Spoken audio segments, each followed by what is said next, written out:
Assalamualaikum warahmatullahi wabarakatuh. Shalom, Om Swastiastu, Namo Buddhaya, dan salam kebajikan untuk kita semua. Halo Rek, piye kabare? Pada video kali ini saya akan menjelaskan tentang subnetting dari mata kuliah jaringan komputer. Oke, sebelum kita masuk lebih dalam lagi, saya akan memperkenalkan diri saya terlebih dahulu. Perkenalkan, nama saya Muhammad Risala Naufal dengan NIM 210512140008. Saya dari jurusan Teknik Informatika, Program Studi Sistem Informasi angkatan 2021, kelas Sistem Informasi B.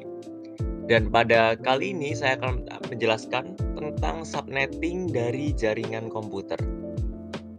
Baik, sebelum itu saya akan jelaskan dulu apa saja yang akan kita bahas pada video kali ini. Video kali ini akan membahas tentang pengertian subnet, kenapa perlu subnet, tujuan subnet, dan simulasi dari subnet itu sendiri menggunakan software Cisco. Oke, selanjutnya kita akan membahas tentang pengertian dari subnet. Subnetting adalah proses membagi sebuah network menjadi beberapa subnetwork. Subnetting hanya dilakukan pada IP address kelas A, B, dan kelas C. Dengan subnetting akan menciptakan beberapa network tambahan, tetapi mengurangi jumlah maksimum host yang ada dalam tiap network tersebut. Prinsip subnetting adalah memperbanyak network ID dari suatu network ID yang sudah ada, di mana sebagian host ID dikorbankan untuk digunakan dalam membuat ID host tambahan. Itu adalah pengertian dari subnetting itu sendiri ya teman-teman. Jadi bisa disimpulkan kalau subnetting ini pada dasarnya adalah dibuat seperti berganggang seperti itu. Lalu kita masuk kepada kenapa kok kita perlu subnet. Baik, kenapa kita perlu subnet? Yang pertama yaitu ada mengalokasikan IP address yang terbatas supaya lebih efisien. Jika internet terbatas oleh alamat-alamat di kelas A, B, dan C, tiap network akan memiliki 254,650.000 atau 16 juta IP address untuk host device-nya.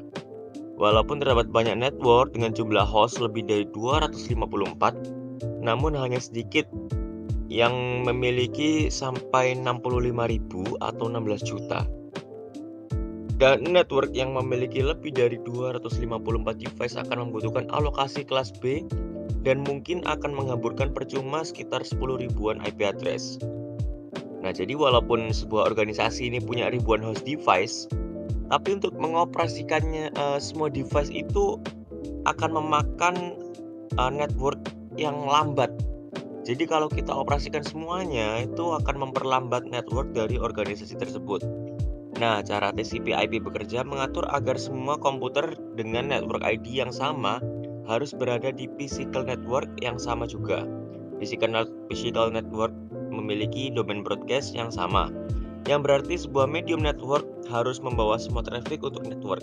Karena alasan kinerja, network biasanya disegmentasikan ke dalam domain broadcast yang lebih kecil, bahkan lebih kecil dari klasi address. Jadi kalau kita tanya nih, kenapa kok perlu subnet? Ya karena kalau kita nggak pakai subnet akan memakan waktu yang lama untuk networknya. Jadi networknya akan semakin lambat seperti itu. Lalu kita masuk ke tujuan, yang dimana tujuan dari subnetting yang pertama adalah mengefisiensikan pengalamatan. Lalu ada membagikan satu kelas network atas sejumlah subnetwork dengan arti membagi suatu kelas jaringan menjadi bagian-bagian yang lebih kecil. Lalu ada menempatkan suatu host apakah berada dalam satu jaringan yang atau tidak. Untuk mengatasi masalah perbedaan hardware dengan topologi fisik jaringan. Meningkatkan security dan mengurangi terjadinya kongesti atau penimbunan akibat terlalu banyak host dalam suatu network. Itu adalah tujuan-tujuannya ya. Kenapa kok kita dari subnetting ini tujuannya apa gitu.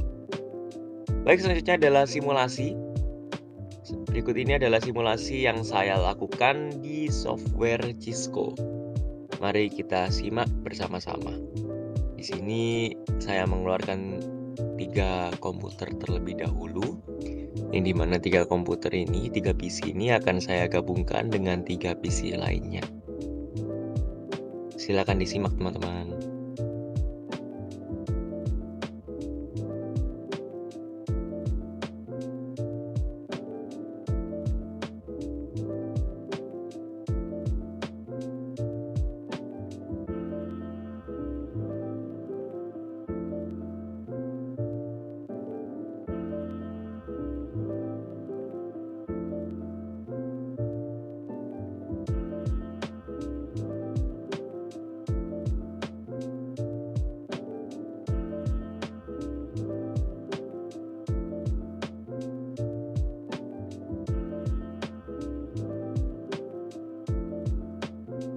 dia setelah ini digabungkan masing-masingnya kepada router supaya bisa saling terhubung.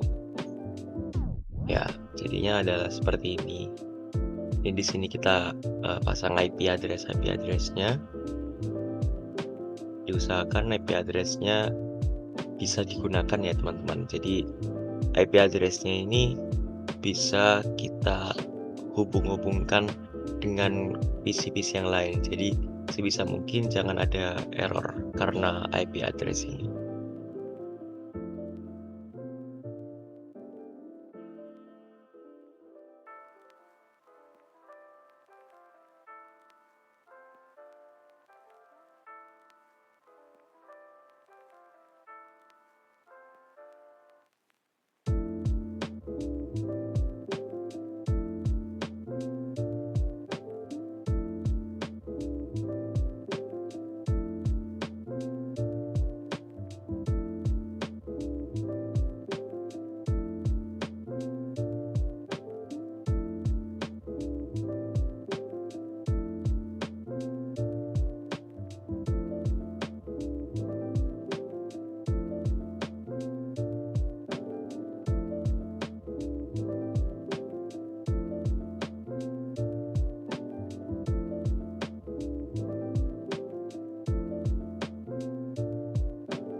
Itu tadi sudah berhasil ya teman-teman kalau kita lihat dari videonya.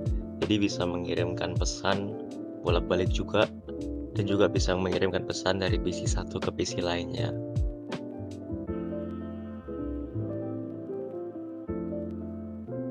Baik, mungkin itu saja yang bisa saya sampaikan pada video pada hari ini.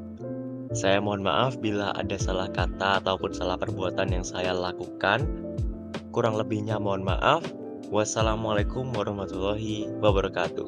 See you on the next video. Bye bye.